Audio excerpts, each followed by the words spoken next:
네, 스토리가 있는 뉴스, 스토리 뉴스 시작하겠습니다. 자, 먼저 좋은 정보 하나 좀 전해드리겠습니다.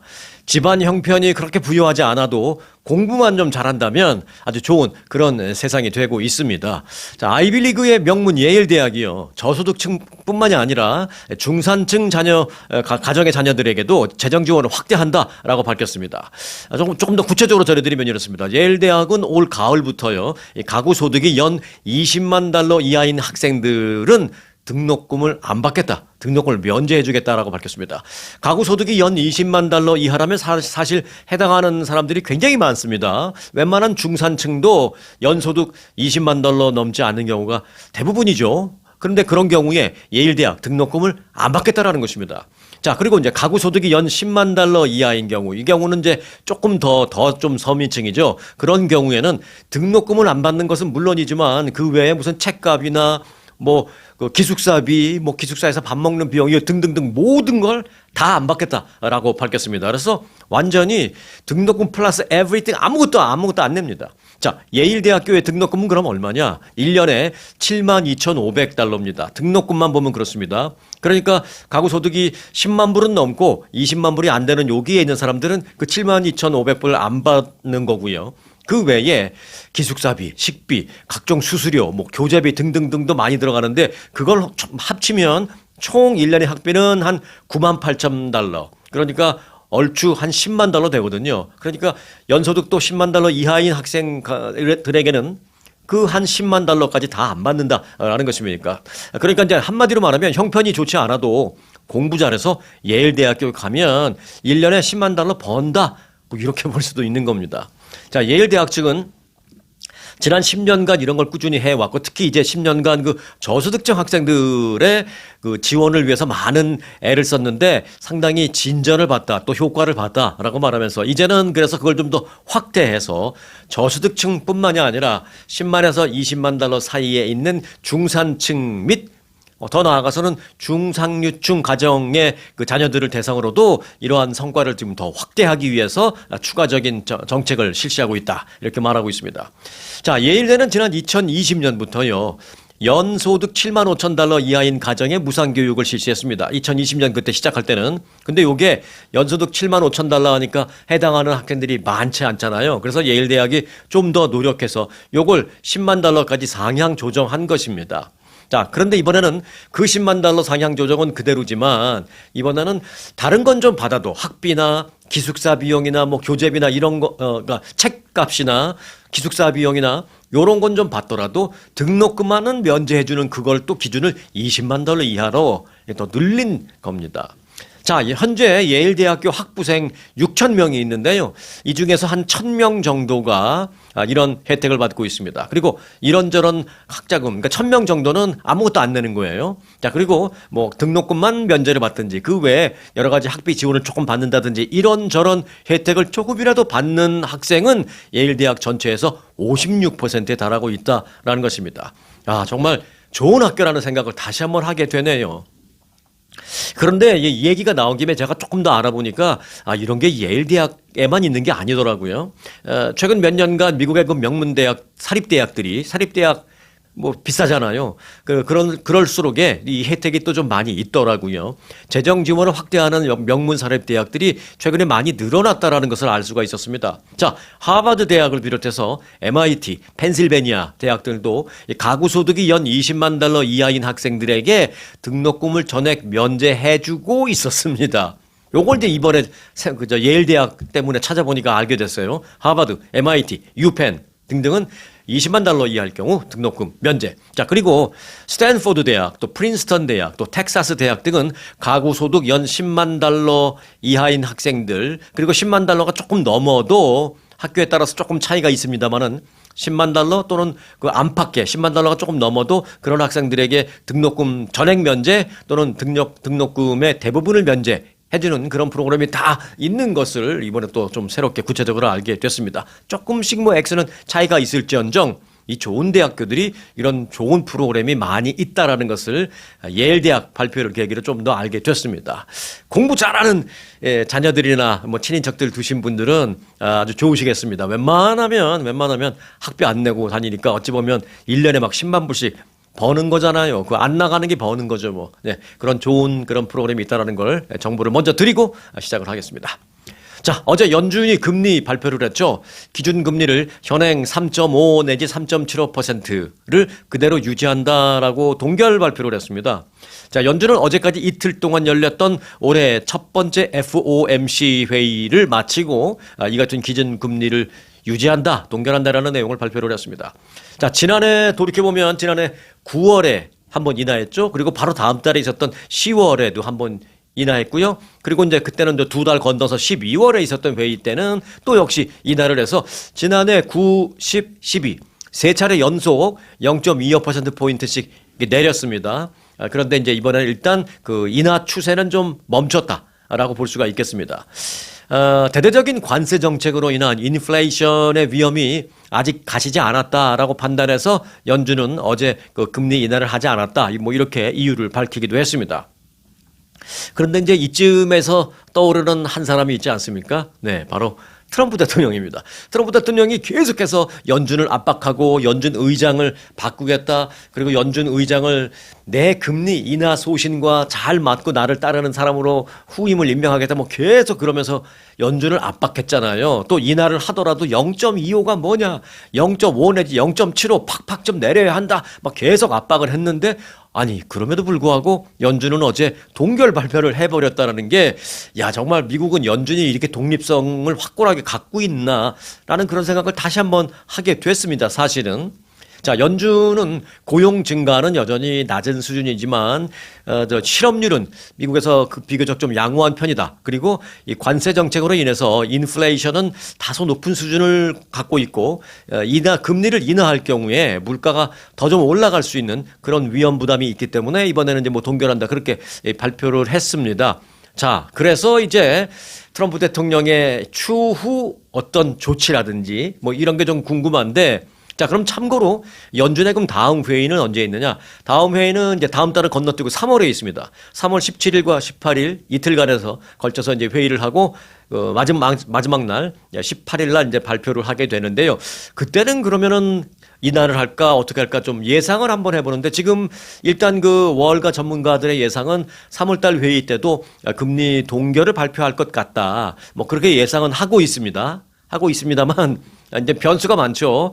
혹시 그 전에 트럼프 대통령이 연준 의장 뭐 교체라든지 등등등 뭐 변수가 있습니다. 또는 트럼프 대통령이 좀 더 어떤 압박을 가하고 또 연준이 뭐 거기에 그 일정 부분 동의를 하고 뭐 이런 될 변수는 있습니다. 물론. 그래서 그런 변수가 생긴다면 뭐 인하도 충분히 가능할 수 있겠지만 지금 뭐 오늘 지금 이 순간을 기준으로 뭐 변수 생각 안 하고 경제 상황만 따져놓고 본다면 다음번 3월 달에 이제 회의 때도 동결이 또 한 번 나오지 않을까. 일단은 그렇게 예정되어 있습니다. 현재로서의 전망은 그렇다라는 데까지만 말씀을 드리겠습니다. 자, 연방요원의 그 무차별적인 이민 단속 과정에서 미국인들이 잇따라 사망하는 등 그 논란이 확산되고 있잖아요. 자, 이런 가운데 크리스티 놈 국토안보부 장관에 대한 사퇴 압박이 지금 아주 거세지고 있습니다. 왜 안 그렇겠습니까? 일단 뭐 미국이든 한국이든 어느 나라든 어떤 부분에 뭐 여론이 안 좋아지고 문제가 생기고 하면은 그 부분에 대한 정책 총괄 책임자에 대한 아무래도 이제 문책이나 이런 게 이제 따르는 거니까 국민들 그리고 이제 정치권 일각에서의 지금 여론은 그렇다라는 것입니다. 특히 이제 민주당에서 아무래도 좀 더 그렇겠죠. 자, 민주당의 지도부는 크리스티 놈 장관의 해임을 지금 강력하게 요구하고 있고요. 만일 대통령이 해임을 하지 않는다면 탄핵 절차에 들어가겠다. 그렇게 얘기하고 있습니다. 자, 심지어 이제 여당인 공화당 내에서도 노엄 장관의 사퇴를 요구하는 목소리가 나오고 있습니다. 공화당 내에서 이런 사퇴 요구 목소리가 머저리티는 아니지만 일부 공화당 의원들도 이런 얘기를 하고 있습니다. 자, 민주당의 우선 그 하킴 제프리스 하원 원내대표는 어제 성명을 내고요. 노엄 장관은 즉각 해임돼야 한다. 그렇지 않다면 하원에서 탄핵 절차에 착수하겠다. 이렇게 얘기를 했습니다. 성명에는 그 캐서린 클라크 하원 원내총무도 사인을 했고요. 또 하원 민주당 코커스 의장인 피트 아길라 의원도 같이 사인을 했습니다. 또 민주당의 로빈 켈리 하원 의원은 무슨 말을 했냐면 크리스티 놈 장관에 대한 탄핵은 해임이 될 것 같지 않으니까 탄핵을 해야 한다라면서 탄핵 결의안을 이미 제출했다라고 밝혔습니다. 자, 그러면은 과연 이제 민주당 주도로 탄핵이 될까? 뭐 결론부터 말씀드리면 쉬운 일은 아닙니다. 네. 하원에 민주당 의원이 213명이 있거든요. 그런데 213명 중 160명 이상이 노무 장관의 탄핵안에 일단 지금 같이 동참 서명을 했습니다. 뭐 동참 서명을 아직 안 한 의원들이라 하더라도 만일 뭐 투표가 있게 되면 민주당에서는 당연히 아마 213명 다 만장일치로 민주당 의원들은 다 탄핵에 찬성하는 투표를 하겠죠. 그러나 이 탄핵안이 승인되려면 사실은 일단 하원에서 과반수가 돼야 됩니다. 절반이 넘어야 됩니다. 하원이 435명이기 때문에 지금 민주당 의원 213명 갖고는 안 돼요. 왜냐하면 3표가 모자랍니다. 3표가. 공화당에서 최소한 3표에 어찌 보면 공화당 입장에서는 이탈표죠. 그런 민주당 쪽에서 보면 뭐 동참표 뭐 이런 게 있어야 되는데 제가 봤을 땐 3표 정도는 민주당에 동참해주는 공화당 표가 있을 것 같아요. 그래서 하원에서는 통과될 가능성이 어느 정도는 있습니다. 자, 그런데 이제 문제는 이제 상원인데 설령 이제 하원에서 통과가 되더라도 상원에서는 과반이 표가 나와야 되는 게 아니라 상원에서는 3분의 2 이상의 찬성이 나와야 되거든요. 아시다시피 이제 상원은 미국이 50개 주잖아요. 큰 주든 작은 주든 모든 주에 똑같이 2명씩 상원 의원이 있잖아요. 그러니까 몇 명이죠? 이제 100명이죠. 50개 주 2명씩. 그러니까 100명에서 3분의 2니까 60명의 찬성이 있어야 되거든요. 그런데 이건 뭐 상원도 역시 공화당이 머저리티기 다수 의석을 차지하고 있기 때문에 상원에서는 통과될 가능성이 뭐 거의 없다. 저는 그렇게 보고 있습니다. 그런데 이제 일단 공화당 내에서도 한두 명의 의원들이 크리스티 노무 장관에 대해서 내려와야 된다는 얘기를 하고 있다는 그거는 뭐 상징적인 의미는 있습니다. 실제로 공화당의 탐 틸리스 상원의원은 노무 장관에 대한 신뢰를 완전히 나는 잃었다. 이제 물러나야 한다. 이렇게 실제로 말했습니다. 그러니까 상원의 민주당 입장에서는 보면 한 표 확보. 네. 그리고 리사 머카우스키 상원의원도 노무 장관에 대한 신뢰를 잃었다라면서 틸리스 의원의 의견에 동참을 했습니다. 그러면 이제 2표 얻은 건가요? 민주당에서는? 평소 트럼프 행정부와 자주 부딪혀왔던 이 리사 머카우스키 의원은 작년에 노무 장관의 인준에는 찬성표를 던졌던 의원이거든요. 그런데 이번에는 반대한다는 의사를 표시하는 걸로 봐서는 그런 점이 여러 가지 이제 상징하는 의미가 좀 있다라는 그렇게 말씀을 드릴 수 있겠습니다. 리사 머카우스키 의원은 또 이런 말을 했습니다. 노무 장관의 활약에 나는 기대를 하면서 그를 인준하는데 찬성표를 던졌지만 지금까지 보니까 너무 실망을 많이 했다. 그래서 국토안보부에 내 생각에는 새로운 리더십이 이제는 필요하다고 생각한다. 이렇게 말하면서 국토안보부를 뭐 반대한다거나 뭐 지금의 이민 정책을 반대한다거나 그게 아니라 노무 장관 개인의 리더십에 대해서 좀 의문을 갖고 있다. 반대한다. 그런 의견을 리사 머카우스키 의원은 이제 발표를 했습니다. 자, 이런 상황 속에서도 트럼프 대통령은 여전히 노무 장관을 좀 엄호하고 있는 그런 모습입니다. 물론 입장이라는 게 뭐 여론에 따라서 또는 정치적인 지각 변동에 따라서 대통령의 입장도 바뀔 수 있지만 일단 오늘 지금 현재 기준으로는 일단 트럼프 대통령은 노무 장관을 엄호하고 있습니다. 트럼프 대통령은 크리스티 노무 국토안보부 장관이 사퇴할 것 같습니까? 라고 기자들이 질문을 하자 기자들에게 NO라고 말하면서 노무 장관은 잘하고 있다. 국경은 안전하지 않느냐라고 이렇게 말했습니다. 자, 그래서 이제 지나가는 말로 들릴 수 있습니다만은 저는 트럼프 대통령의 요 짧은 발언에 딱 들어오는 한마디가 있습니다. 뭐냐? 자, 노무 장관은 잘하고 있다. 그 다음에 국경은 안전하지 않느냐라고 말하는데 잘하고 있다 보다도 그 뒷말, 덧붙인 말, 국경은 안전하지 않느냐라고 트럼프 대통령이 어제 얘기했거든요. 그래서 제 생각에는 이제 지금 뭐 시내에서 하는 이민 단속 여기서 이제 문제가 많이 여론이 안 좋잖아요. 그래서 일단 노무 장관이 해임되지 않고 더 간다면 노무 장관이 아마 좀 작전을 바꿔서 시내에서 하는 이민 단속은 좀 축소하고 이 국경에 대한 좀 어떤 봉쇄 작전을 좀 강화한다든지 이런 쪽으로 좀 여론의 좀 관심을 돌리는 그런 식으로 좀 정책을 바꾸지 않을까 저는 그렇게 생각이 돼요. 왜냐하면 트럼프 대통령도 그렇게 말했거든요. 국경 문제를 물어본 게 아니었거든요. 미네소타주에서 여러 가지 일이 있고 시민권자들이 총 맞고 이런 일이 있어서 지금 여론이 안 좋은데 노무 장관이 사퇴하게 됩니까? 그랬더니 뭐 이민 단속 뭐 미네아폴리스 얘기를 안 하고 갑자기 국경은 지금 안전하지 않느냐라고 말했거든요. 그러니까 결국 국경 쪽으로 나름대로 자기가 좀 괜찮은 점수를 받고 있는 국경 문제 쪽으로 관심을 좀 돌리는 그런 뭐 좀 변화를 주지 않을까 노 장관이 입장에서 그렇게 일단 생각이 됩니다. 하지만 뭐 노 장관이 스스로 사퇴한다거나 또는 트럼프 대통령의 의중에 의해서 뭐 해임 또는 교체될 그런 가능성도 뭐 전혀 없는 건 아니다. 그러나 이제 이건 어디까지나 아직 발표된 건 아니니까 이제 예상만 한번 그렇게 해 볼 수 있겠습니다. 한 가지 흥미로운 점은요. 트럼프 대통령이 일단 그 경질 아니다라고 그렇게 경질서를 일축하기는 했습니다만은 조금 그 한 가지 눈에 띄는 점은 뭐냐면 노 장관이 이번 미네소타 주에서 그 사건 발생한 직후에 공식적으로는 사실은 발표되지 않았지만 그 내부적인 조사를 한번 받은 것으로 밝혀졌습니다. 이틀 전에 내부 조사를 받은 것으로 알려졌습니다. 일종의 그 경찰도 그렇고 뭐 어디 뭐 검찰도 그렇고 뭐 다 그 인터널 어페어 그 내부 감찰실이 다 있잖아요. 그래서 내부 조사를 한번 받은 것으로 밝혀졌습니다. 일국의 장관이 내부 조사를 한번 받았다. 뭐 요거는 한번 생각해 볼 필요가 있는 것이죠. 네. 그런 상황에서 자기 자리를 지키기는 뭐 쉽지는 않은데 그래서 이제 일단 한번 조사를 받았다라는 것은 비공식이지만 이건 뭐 그 여러 가지 언론을 제가 종합해 본 결과 거의 사실로 확인되고 있는 부분입니다. 결국 이제 노 장관은 이민 단속 작전보다는 남부 국경 강화 쪽으로 이제 좀 정책을 바꿀 것으로 보이는데 그 조사 결과가 어떻게 됐는지는 아직 밝혀지지 않았거든요. 그 얘기가 나오면 또 바로 전해드리도록 하겠습니다.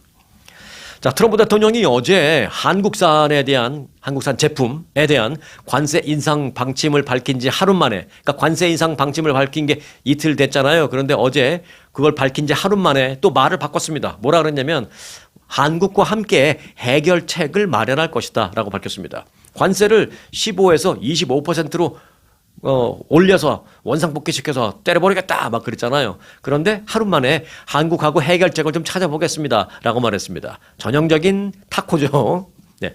관세를 앞세워서 압박과 대화, 강경책, 온유책을 계속 병행하는 트럼프 대통령 특유의 이 거래 방식이 이번에도 다시 한번 뭐 확인됐다라는 그런 평가도 나오고 있습니다. 트럼프 대통령은 어제 기자들로부터 질문을 받았어요. 한국의 물건에 대한 관세를 결국은 이제 그렇게 25%로 올리기로 확정된 겁니까? 라고 기자들이 묻자, 아니다. 라고 하면서 하루 전에만 막 그렇게 하겠다고 해놓고 하루가 지난 어제는 아니다라고 하면서 우리는 한국과 함께 좋은 해결책을 마련할 예정이다. 라고 말했습니다. 그러니까 마련할 때까지는 안 올린다는 거고 마련할 수 있을 것으로 확신하고 있으니까 또 그런 얘기를 한 거겠죠. 자, 한국산 제품에 대한 관세를 15에서 25%로 다시 올리겠다라고 말한 지 하루 만에 나온 이 어찌 보면 뭐 발언의 번복입니다. 한국과의 협상 결과에 따라서 관세 인상 발언이 뭐 완전히 철회될 수도 있음을 시사한 것입니다. 그리고 나서 이제 오하이오주로 갔거든요. 그래서 오하이오주에서 경제 관련 연설을 했는데 뭐라고 연설을 하셨냐면요. 그 연설을 하면서 뭐 사우스 코리아라고 특정 나라, 한국이라는 나라를 특별히 언급은 하지 않았지만 이런 식으로 얘기했습니다. 자, 내가 지금 일을 잘하고 있고 지금 미국 돈을 많이 벌게 하고 있고 각 나라들이 지금 나한테 꼼짝 못하고 하고 있는데 봐라, 내가 어떻게 딜을 하냐 하면은 이제 청중들에게 얘기하기를, 당신이 그것을 하지 않으면 내가 당신한테 25%의 관세를 부과하겠다라고 압박을 하면서 말을 했더니 그들은 우리가 그렇게 하겠습니다라고 반응을 보이고 있다라고 말했습니다. 그가 뭐예요? 관세를 협상의 어떤 수단으로 활용하고 있다라는 자신의 그 거래 방식을 스스로 연설을 통해서 인정을 한 겁니다. 뭐 의식적이든 무의식적이든 그렇게 인정을 한 겁니다. 그래서 이번에 한국의 문제도 뭐 여러 가지 면에서 그런 어떤 거래 방식을 내가 또 했더니 한국이 깨갱하고 나한테 잘하겠다라고 이제 올 거야, 이제 이런 거를 의미하는 것으로 우리가 해석할 수 있습니다. 그래서 자, 일단 그 말이 나왔다가 번복되고 또 그 거래 방식은 이렇고, 그런데 이제 한국의 대응과 앞으로 진전되는 상황은 어떻게 되는지 조금 더 지켜봐야 되겠습니다. 자, 짧은 정보 몇 가지만 좀 전해드릴게요. 자, 최근에는 이제 운전면허증보다도 그 리얼 아이디라는 거를 이제 DMV에서 가면 만들어주잖아요. 자, 리얼 아이디를 이제 좀 빨리 만드셔야 할 것 같아요. 자, 리얼 아이디 의무화 조치가 지금 시행되고 있습니다. 그에 따라서 뭐 그게 없다고 뭐 잡아가는 건 아니지만 이제 비행기 탈 때 이제 문제가 될 수 있습니다. 보통 우리가 지금 국내선을 탈 때는 그냥 운전면허증 갖고 타잖아요. 이제 지금부터는 안 됩니다. 그 미국 내 공항에서 국내선을 탈 때 리얼 아이디가 없으면 $45의 벌금을 내고 쫓겨나는 건 아니에요. 못하는 건 아니에요. $45의 벌금을 내고 타야 된다라는 것이 이제 시행되고 있습니다. 그러면 리얼 아이디 없는데 어떡하죠? 네, 방법은 있습니다. 국내선 탈 때도 이 여권을 가지고 타면 됩니다. 그러니까 리얼 아이디가 있거나 여권이 있다면 45불을 안 내도 되는데 보통 이제 습관이 돼서 국내선 탈 때 여권 갖고 다니는 경우 별로 없잖아요. 그래서 습관이 그래서 이제 국내선 탈 때 여권 안 갖고 운전면허증만 갖고 갔다. 그러면 공항에서 쫓겨나는 건 아닌데 $45 내야 된다라는 걸 일단 알고 계시기 바라겠고요. 자, 대한항공과 아시아나에서 그 기내에서 보조 배터리를 사용할 수 없다. 그리고 기내에 반입은 가능하지만 이게 인디비주얼 다 팩을 해서 만약에 보조 배터리 2개다 그러면 하나씩 따로따로 팩을 해서 2개 따로 이제 가지고 이제 타야 된다. 그리고 보관할 때도 이 기내 선반에 놓으면 안 되고 내 눈앞에 보이는 곳에 놔야 되고 내 손이 바로 닿는 곳에 놔야 된다. 요 얘기를 제가 한 이틀 전에 해드린 바가 있는데 이런 항공사가 점점 늘어나고 있네요. 자, 에어프레미아도 이걸 발표를 했습니다. 자, 오는 2월 1일부터 에어프레미아는 전 노선을 대상으로 해서 기내 보조 배터리 사용을 금지한다라고 승객들이 협조를 당부했습니다. 최근 항공기 내 그 리튬 배터리와 관련한 안전관리 필요성이 커지면서 이 에어프레미아도 자체 안전 기준을 강화하기 위해서 이런 기준을 마련했다라고 밝혔습니다. 자, 이에 따라서 에어프레미아 항공편에서는 기내에서 보조 배터리를 이용한 휴대전화뿐만 아니라 사실 기내에 보조 배터리 왜 가지고 가요? 또 사용할 때 왜 사용하겠어요? 기내에서 전화 쓸 일은 없잖아요. 그런데 이제 전화로 뭐 자기가 갖고 있던 어떤 영상을 본다든지 또는 이제 그 아이패드 같은 거 그걸로 이제 뭐 영화 같은 거 심심하니까 기내에서 영화 같은 거 보려고 이제 아이패드에다가 이제 영상 USB에 다운 받아가서 이제 보잖아요. 그러다 보니까 이제 그 아이패드 이제 배터리가 다 나가고 하니까 보조 배터리가 필요하잖아요. 그래서 이제 그때 보조 배터리 딱 껴가지고 영화 한두 개 보려고 이제 보조 배터리를 가지고 올라가는 경우가 있는데 사용 안 된다라는 것입니다. 반입은 가능. 사용은 금지. 네, 이런 그 항공사가 지금 점점 늘어나고 있습니다. 자, 지구 멸망까지 남은 시간을 상징적으로 보여주는 지구 종말 시계 Doomsday Clock이라고 있습니다. 다시 말씀드립니다만은 요건 이제 상징적인 시각입니다. 진짜 뭐 얼마 남았다 그게 아니라 역사상 가장 종말에 가까운 시간에 지금 맞춰졌다라는 것입니다. 현재 미국 핵과학자협회는 어제 지구 종말 시계의 시간을 종말 85초 전으로 앞당겨졌다라고 말했습니다. 그럼 지금부터 85초 있으면 지구가 망하나? 그건 아니고요. 상징적입니다. 여기서 말하는 85초가 뭐 85년일 수도 있고 850년일 수도 있고 8500년일 수도 있지만 이제 상징적인 것으로 이제 그게 이제 점점 당겨지느냐 좀 늦추어지느냐 그게 이제 중요한 겁니다. 자, 이는 Doomsday Clock 지구 종말 시계가 만들어진 1947년 이후 가장 자정에 근접한 시간입니다. 작년에는 자정 89초 전이었는데 올해는 자정 85초 전으로 이제 4초가 줄어든 거죠. 그만큼 우리 인류가 지구 종말을 향해서 좀 더 다가섰다. 뭐 이런 건데 뭐 이렇게 말하면 좀 섬찟합니다만은 사실 이거는 이제 지구 종말이 포인트가 아니라 우리가 좀 환경을 개선하자 이게 포인트입니다. 자, 이 자정이라는 것은요, 더 이상 지구에 생명체가 살 수 없는 어떤 그 시점을 상징을 하는 겁니다. 그래서 자정에 초침이 가까워졌다라는 것은 그만큼 지구가 멸망에 가까워졌다. 뭐 이런 의미죠. 자, 미국 핵과학자협회는 핵전쟁의 위협과 함께 무분별하게 지금 확산되고 있는 AI, 인공지능 AI 때문에 조금 더 가까워졌다라고 설명을 했어요. 이 핵과학자협회의 데니얼 홀츠 박사는 인공지능 AI 기술은 계속 급속도로 눈만 뜨면 발달하고 있는데 그 규제가 제대로 이루어지지 않고 있는 그런 상황이다라고 말하면서 이런 상황 속에서 AI 도구의 사용이 급격하게 어떻게 관리할 수 없는 컨트롤이 안 되는 상황으로는 AI 사용만 급격하게 늘어나게 된다면 잘못된 정보, 가짜 뉴스 이런 것들이 너무 증폭되게 돼서 그로 인해서 인류에 대혼란이 발생할 수 있다. 그래서 그 부분이 지금은 가장 우려돼서 89초 전을 85초 전으로 옮길 수밖에 없었다. 뭐 이렇게 설명을 했습니다. 자, 이런 현상이 전 지구적인 위협에 대처하려는 어떤 노력을 우리가 좀 더 가져야 된다. 뭐 이렇게 우리가 받아들이면 되겠죠. 상징적인 거니까. 맞습니다. AI 기술은 정말 매일 눈부시게 발전하고 있는데 뭐 그와는 좀 별개로 그 AI에 관련된 어떤 법령이라든지 규제안이라든지 어떤 대책이라든지 또 거기서 발생하는 어떤 생각되는 어떤 부작용 또 우려되는 부분들 같은 게 있잖아요. 가장 뭐 비근한 예로 그렇게 로봇이 그런 기계가 뭐 휴머노이드 로봇이라고 예를 들죠. 그런 로봇이 어느 순간 나중에 우리 인간을 능가해서 우리 인간을 멸종시킬 수 있는 그런 걸로 가는 거 아니야? 영화 보면 그런 거 많던데 막 이런 우려가 있잖아요. 그런 우려에 대한 어떤 대책 같은 거는 지금 없다라는 것이죠. 따라가지 못한다는 것이죠. 관계 법령이. 그래서 그런 것도 같이 발전시켜야 된다라는 어떤 상징적인 면에서 미국 핵과학자 협회에서 이런 둠스데이 클락 얘기를 발표를 한 것입니다. 자, 스페인 얘기를 잠깐 해드릴게요. 스페인이 그 이민자와 또 이민 정책과 관련해서 굉장히 리버럴한 모습을 지금 보이고 있습니다. 스페인이 정식 허가를 받지 않고 자국 스페인 내에 정식 허가를 받지 않고 스페인 내에 지금 체류 중인. 그러니까 이건 좀 완화해서 표현한 얘기지만 뭐예요? 스페인 내에 지금 있는 불법 체류자들 그들을 얘기하는 겁니다. 그 수십만 명에 대해서 법적 지위를 부여하겠다 이렇게 얘기를 했습니다. 자, 미국의 고강도 이민 단속이 연일 논란이 일고 있는 가운데 스페인은 또 미국과는 좀 완전히 180도 다른 그런 정책을 발표해서 그래서 지금 눈에 띄는 겁니다.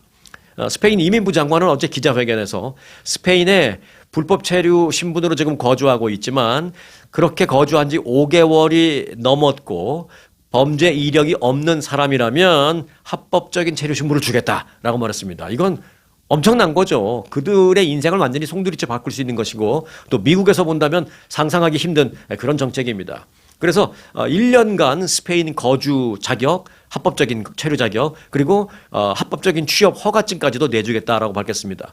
그러면 1년만 그렇게 있다고 1년 안에 신변 정리해서 1년 안에 떠나라는 거구나라고 생각할 수 있는데 그게 아닙니다. 1년 그렇게 하고 또 다음에 1년이 다가오면 그 매년 갱신을 할 수 있습니다. 그렇게 갱신이 가능한데요. 그렇게 10년 동안 그렇게 착실하게 살아오게 되면 그동안에 뭐 당연히 범죄 이력은 없어야 되겠죠. 그렇게 10년 동안 갱신을 10차례 하게 되면 그때는 합법적인 시민권 신청 자격을 주겠다라고 발표를 했습니다. 그러니까 지금 5개월 이상 범죄 이력 없이 스페인에서 불체 자격으로 산 사람들은 죄를 짓지 않고 좀 성실하게 살면 지금부터 합법적인 체류를 바로 살 수 있고요. 그리고 10년 후에는 시민권 취득할 수 있다라는 것입니다. 심지어 그들의 동반 자녀, 그들의 미성년자 동반 자녀까지도 똑같은 혜택을 주겠다라는 것입니다. 같이 살 수 있도록. 가족은 분리시키지 않겠다라는 그런 정책 때문이죠. 네, 그렇게 얘기했습니다. 이번 조치로 스페인 내에 한 50만 명 정도가 혜택을 볼 것으로 예상되고 있습니다. 자, 그럼 스페인은 왜 이런 정책을 과감하게 발표를 했을까요? 자, 이번 정책의 배경으로 스페인 정부는 이렇게 말했습니다. 스페인 내 이민자들이 스페인 경제에 미치는 긍정적인 효과를 감안했기 때문이다. 이렇게 말했습니다. 참 이거는 상징하는 바가 크죠. 네. 실제로 스페인의 그 경제 성장률은요, 최근 그 몇 년 동안을 비교해 보면 유럽에 있는 다른 유럽 주요국들과 비교해 보면 훨씬 더 나은, 상대적으로 좀 비교적으로 나은 그런 경제 성장률을 스페인은 몇 년 동안 계속 보였습니다. 그 부분의 상당한 포션을 이민자들이 기여한 것으로 이렇게 스페인은 인정한다라는 것입니다. 자, 미국도 그 이민자들이 미국 경제에 미치는 어떤 기여도 뭐 이런 거 그런 걸 좀 긍정적인 일조로 좀 평가해 줬으면 좋겠다. 이런 생각도 듭니다. 물론 합법적인 이민자들에 대한 얘기도 있겠습니다만은 스페인은 합법 이민자들 얘기한 게 아니에요. 지금 경제 얘기할 때는 불체자로 스페인에 거주했다 하더라도 또 하고 있다 하더라도 그들이 스페인 경제에 미친 어떤 기여한 것을 어느 정도 감안했다. 그래서 그들에게 합법 체류 자격을 준다라고 말을 했습니다. 자, 스페인의 이 정책이 또 세계에 어떤 그 영향을 끼치게 될지 주목되는 그런 상황입니다. 자, 닐 영 아시죠? 락 가수라고 컨트리 락 가수인가요? 네. 미국의 유명한, 세계적으로 유명한 가수죠. 캐나다 출신입니다. 미국 사람은 아니고요. 캐나다 출신의 뮤지션 닐 영이 덴마크 자치령인 그린란드 주민들에게 그들과 연계하는 뜻에서 자신의 음악을 무료로 사용할 수 있는 무료 사용권을 주겠다라고 발표를 했습니다. 아니, 뭐, 우리도 집에서 뭐 유튜브로 닐 영 노래 틀면 그냥 무료로 들을 수 있고 막 그러잖아요. 네, 물론 뭐 그렇게 할 수 있습니다만은 닐 영이라는 가수는 워낙 전 세계적으로 유명한 가수로서 자신의 모든 그 음악 그리고 이제 공연한 것 모든 그런 자료들을 닐 영의 그 음악 아카이브 자료 모음 있죠. 그 아카이브에 다 넣어놨거든요. 이제 거기 들어가서 모든 뭐 콘서트라든지 음악 이런 걸 다 들으려면 그 아카이브에 들어가야 되는데 거기 들어가는 것은 그 돈을 내야 됩니다. 연간 구독료를 내야 됩니다. 그런데 그린란드 주민들에게는 그거 없이 1년 뭐 연간 구독료 없이 계속 볼 수 있게 무료 구독할 수 있게 그렇게 해주겠다라는 것입니다. 닐 영은 그린란드 주민이 모두 아름다운 그곳, 즉 그린란드에서 아름다운 그린란드에서 나의 모든 음악을 마음껏 즐기기를 바란다. 이렇게 얘기를 했습니다. 자, 닐 영의 아카이브에 그린란드 주민인지 아닌지 그러면 어떻게 판단을 하느냐? 네. 그린란드의 그 지역 번호가 있는 그 휴대전화 번호로 접속을 하면 그들에게는 음악, 공연, 뭐 자기가 만든 그 여러 가지 뭐 작곡 노트도 있고 막 그래요. 그런 모든 영상과 자료들을 모두 다 무료로 접할 수 있게 해주겠다라는 것입니다. 그러니까 우리가 여기서 갖고 있는 미국 전화번호로 하면은 안 되고요. 그린란드에 사는 분이 그쪽 전화번호로 해야 됩니다. 자, 닐 영은 제가 앞서 캐나다 사람이라고 말씀드렸죠. 그런데 지금 최근에는 그 복수 국적자가 됐습니다. 캐나다와 미국 두 가지 국적을 갖고 있는 복수 국적자입니다. 그런데 닐 영은 대표적인 트럼프 대통령 비판론자예요. 그런데 최근에 몇 년 전에 미국 국적을 땄습니다. 트럼프 대통령을 그렇게 싫어하면서 왜 미국 국적을 땄지? 네, 이유는 또 어떻게 보면 좀 심플하기도 하고 좀 그렇습니다. 뭐라 그랬냐면 지난 2020년에 미국 국적을 땄는데 트럼프 대통령 반대쪽에 투표를 하기 위해서 난 미국 국적을 땄다. 이런 얘기를 했습니다. 참 뭐 대단하긴 하죠. 네. 우리는 그냥 누구를 지지하던 누구를 좀 반대하든 그냥 생각만 하고 끝나는데 이런 분들은 이렇게 참 행동에 옮기는 것 보면 참 대단합니다. 자, 최근에는 그래서 닐 영은 아마존의 창업자 제프 베이조스가 트럼프 대통령을 지원한다라는 그런 이유로 해서 아마존 뮤직에서 자신의 음원을 모두 빼겠다라고 선언을 해버렸습니다. 자, 닐 영은 그린란드 지도와 함께 SNS에 글을 올렸는데요. 내가 이렇게 하는 것은 평화와 사랑의 제안이다. 내가 62년 동안 만든 모든 음악을 여러분들이 접할 수 있다라면서 또 공연도 접할 수 있다라고 하면서 트럼프 행정부의 부당한 스트레스와 위협을 받고 있는 그 그린란드 주민들을 내 음악으로 조금이라도 위로하고 싶어서 뭐 이런 조치를 취한다. 뭐 그렇게 얘기를 했습니다. 뭐 닐 영 뭐 이 조치를 뭐 제가 지지한다 그런 게 아니라 일단 여러분들 닐 영이라는 가수는 뭐 워낙 잘 아실 것 같아서 좀 오랜만에 닐 영 가수를 좀 얘기를 하면서 흥미로운 점이 있어서 소개를 드렸고요. 자, 미국의 거장 작곡가가 있습니다. 그 컨트리 음악 또는 뭐 대중음악 작곡가가 아니라요. 교향곡, 베토벤 교향곡, 막 그런 클래식 교향곡을 작곡하는 사람이 있는데요. 거장 필립 글래스라는 작곡가요. 워싱턴 DC의 공연장 트럼프 케네디 센터에서 자신이 최근에 만든 신작 링컨 교향곡이라는 그 심포니를 세계에서 처음으로 초연을 할 예정이었는데 이 일정을 캔슬 해버렸습니다.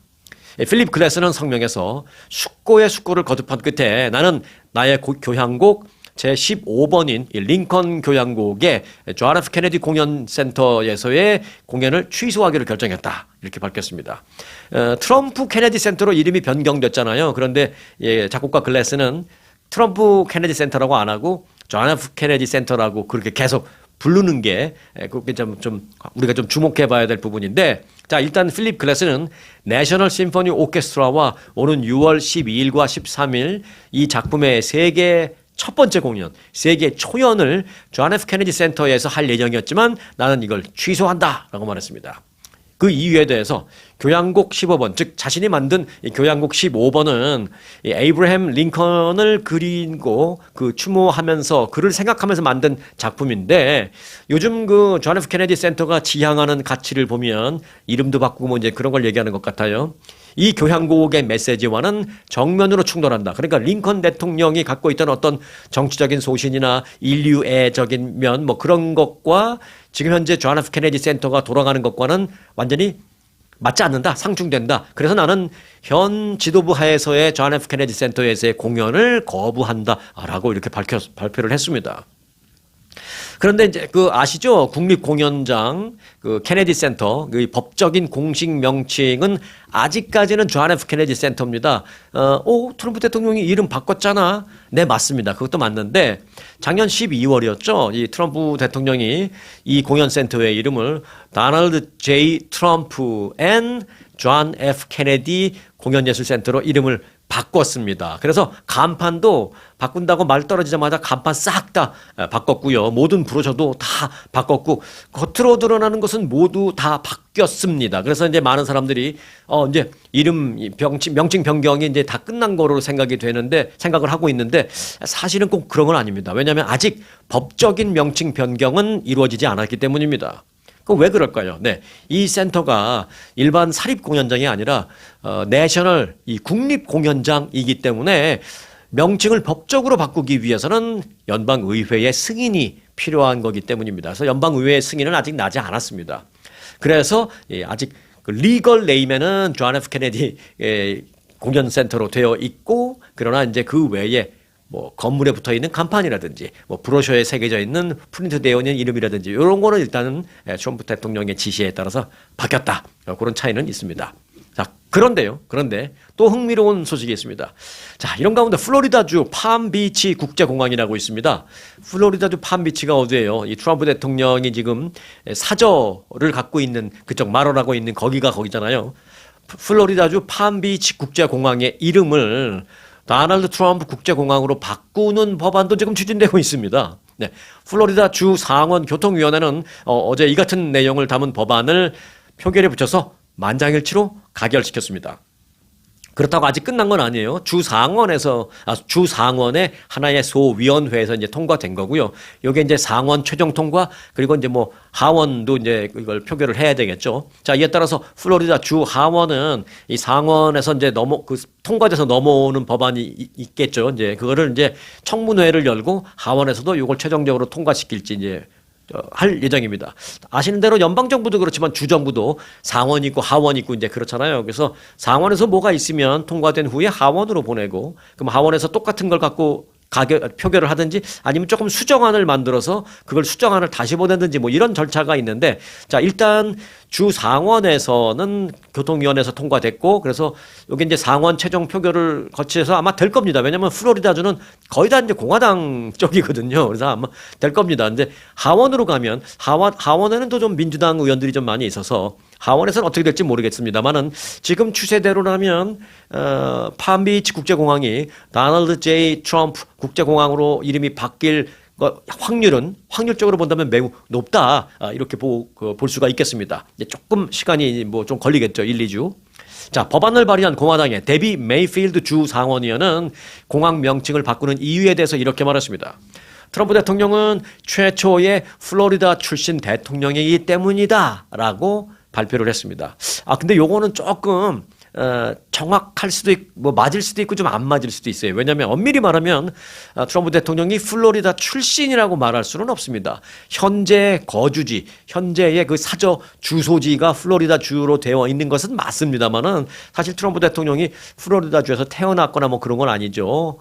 그렇기 때문에 뭐 출신이다 말하기는 좀 그렇죠. 우리가 보통 어디 출신이다 그러면 거기서 나고 자라고 뭐 이런 걸 얘기하는 경우가 있는데 뭐 미국이니까 또 뭐 한국하고 정서가 다를 수 있습니다만 또 미국 정서를 대비해도 사실은 플로리다주 출신은 아니에요. 플로리다주에 살고 계신 오히려 이렇게 말하면 그거는 맞겠죠. 네, 여하튼 그래서 플로리다주에 살고 계시기 때문에 이름을 바꾸고 싶다 뭐 이렇게 우리가 받아들이면 될 것 같습니다.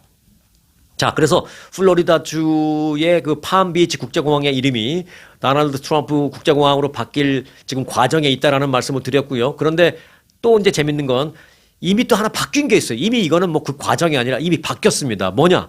그 지금 팔m비치 국제공항에서 그 트럼프 대통령의 사저, 말하라고 사저로 가는 사저로 그 이어지는 도로가 있는데요. 그 도로 이름은 다널드 트럼프 스트리트로 이미 이름이 바뀌었다라는 말씀을 드리겠습니다. 요거는 뭐 크게 알려지지 않은 채 소리 소문 없이 그 길 이름은 이미 바뀌었습니다.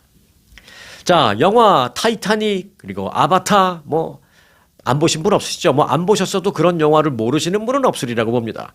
자, 그런 세계적인 명작 영화 시리즈를 탄생시킨 할리우드의 거장 제임스 카메론 감독. 이 제임스 카메론 감독이 지금 미국을 떠나서 얼마 전에 뉴질랜드를 가서 거기서 정착해서 살고 있거든요. 그 비하인드 스토리가 또 좀 흥미로워서 전해드리겠습니다. 제임스 카메론 감독은 그 뉴질랜드로 이주한 결심에 대해서 그때 이제 팬데믹 한창 끝날 때쯤 그때 이제 이주를 했는데 팬데믹이 나한테 큰 영향을 줬다라고 우선 말했습니다. 팬데믹 상황에서 국가와 국민들이 어떤 대응하는 방식에 대해서 미국에서 좀 불만이 많았고 하지만 뉴질랜드에서 하는 방식은 너무 좋아서 그때 이주를 했다라고 말했습니다. 그러면서 뉴질랜드는 그 코로나 바이러스를 완전히 박멸했다. 그리고 코로나 바이러스가 없어진 듯 다시 변이돼서 나오고 또 없어진 듯 또 변이로 나오고 이렇게 막 했잖아요. 근데 세 번째 변이된 형태로 나타났을 때 이 바이러스가 뉴질랜드에 다시 좀 확산되기 시작했지만 다행히도 뉴질랜드는 그때 이미 백신 접종률이 전 국민의 98%에 달해서 더 이상 확산되지 않았다라고 말하면서 그래서 내가 뉴질랜드를 좋아하는 이유는 바로 이것이다라고 말했습니다. 요거는 이제 뭐 어떻게 해석해야 되나 뭐 이렇게 할 수 있지만 뭐 지금 미국은 로버트 케네디 주니어 보건복지부 장관이 백신에 대해서 굉장히 거부감을 갖고 있잖아요. 뭐 그런 상황. 그리고 미국은 좀 그 국민들 개개인의 권리를 침해하는 걸 좀 싫어하잖아요. 그래서 백신도 뭐 그들에게 맡기죠. 국민 개개인의 선택에 맡기죠. 뭐 이런 것들. 그게 뭐 좋아 보일 수도 있고 아닐 수도 있지만 그 제임스 카메론 감독은 그건 좀 아니라고 본 거죠. 다른 것도 아니고 이런 어떤 팬데믹 상황에서는 개개인의 권리도 중요하지만 나라에서 주도해서 빨리 백신 접종률을 높여서 빨리 이제 바이러스에서 탈피를 해야 되는데 그렇지 못하는 면에 대해서 좀 실망했다. 그러나 뉴질랜드 보니까 너무 그걸 잘해서 나는 마음에 들었다. 뭐 요 얘기를 먼저 했고요. 그리고 나서 이런 얘기를 했습니다. 트럼프 대통령 치하에서 미국에서 살 때는 나는 계속 반복되는 어떤 교통사고를 보는 듯한 그런 느낌을 가져서 스트레스를 많이 받았다. 뭐 이런 말을 했습니다. 그러면서 뉴질랜드 생활의 가장 좋은 점 중에 하나는 미국에서 끊임없이 지금 쏟아지고 있는 트럼프 대통령 관련 그 뉴스에서 내가 좀 벗어날 수 있는 것이다. 이런 말을 했습니다. 그러면서 여기가 뭐 미국보다 더 안전하다, 뭐 이렇다, 이렇게 저렇게 뭐 그걸 한마디로 내가 말할 수는 없지만 적어도 매일 아침 일어나서 신문 일면에서 트럼프 대통령 관련 뉴스를 읽지 않아도 된다. 그래서 나는 스트레스 없다. 뭐 이런 얘기를 해서 제임스 카메론 감독의 그 이런 발언이 어제 오늘 사이에 좀 이렇게 막 퍼지고 있다라는 그 뭐 재밌거리로 여러분들에게 말씀을 드렸습니다. 그렇습니다. 이제 뉴스가요. 뭐 저도 이제 뭐 매일 여러분들에게 좀 간추려서 뉴스를 전해드립니다만은 저는 뭐 가감 없이 전해드리려고 나름대로는 뭐 애를 쓰고 있지만 또 뭐 보시는 분들에 따라서 정말 가감 없이 한다라고 말씀해 주시는 분들도 감사하게 계시고요. 또 어떤 분들은 그럼에도 불구하고 조금 불만이 있으신 분들, 불만을 좀 표출하고 계신 분들 뭐 다 있는 것으로 알고 있습니다. 뭐 그런데 그렇게 불만을 표출해 주시는 것도 저는 감사해요. 왜냐하면 그게 정말 관심 없으면 그런 댓글이나 이런 걸 불만 있는 댓글이나 이런 걸 할 이유가 없죠. 그냥 유튜브 보시다가 나가버리면 끝나는 거거든요. 그런데 그런 그 불만의 글도 보내주시는 건 저도 되게 감사하다고 생각합니다. 자, 여하튼 뉴스가 때로는 자신의 성향이나 어떤 정치적인 소신에 따라서 뉴스를 들을 때 또는 볼 때 어떤 뉴스는 기분이 좋고 또 어떤 뉴스는 아유 듣기 싫고 뭐 하는 건 당연히 있을 수밖에 없습니다. 하지만 이 팩트를 기본으로 한 그런 뉴스라면 뭐 듣기 좋아도 좀 들으시기를 권고드리고 또 듣기 싫어도 좀 들으시기를 권고드리고 뭐 그렇습니다. 내가 좋아하는 얘기만 계속 듣다 보면 자칫하면 그 안에 매몰돼 버릴 수 있는 그런 위험이 있기 때문입니다. 그래서 저는 뉴스도 제 영상만 보시기를 권고드리는 게 아니라 제 영상 말고 뭐 또 좀 뭐 세게 말씀하시는 분것도 좀 가끔 들으시고 또는 저보다 더 완화하고 도대체 너무 완화해서 무슨 소리인지 모르겠어. 뭐 이런 것도 좀 들으시고 다양하게 들으시면서 어떤 한 곳에 매몰되지 않도록 자기 자신을 좀 관리하는 그런 뉴스를 좀 들으시는 선택하는 그런 방식을 취하시는 게 낫지 않을까. 시간이 좀 있으시다면 시간이 많이 없으시고 바쁘신 분이시라면 제 것만 들으셔도 괜찮습니다. 제가 또 미리 필터링을 다 해드릴 테니까요. 네, 거기까지 오늘 말씀을 드리겠습니다. 물론 이런 부분에 대해서 저보다 여러분들이 훨씬 더 잘 아실 테니까 이 얘기는 여기까지 1절만 하겠습니다. 자, 오늘 영상은 여기서 마치겠습니다. 내일 뵙겠습니다. 아주 특별한 아주 즐거운 아주 기분이 좋은 아주 편안한 아주 행복한 아주 추억의 남을 같은 코스 같은 일정이라도 추억은 차이가 납니다. 고객 만족도 1등 아주 투어. 내 인생 최고의 순간 1등 여행 아주 좋은 아주 투어 아주 좋은 213-388-4000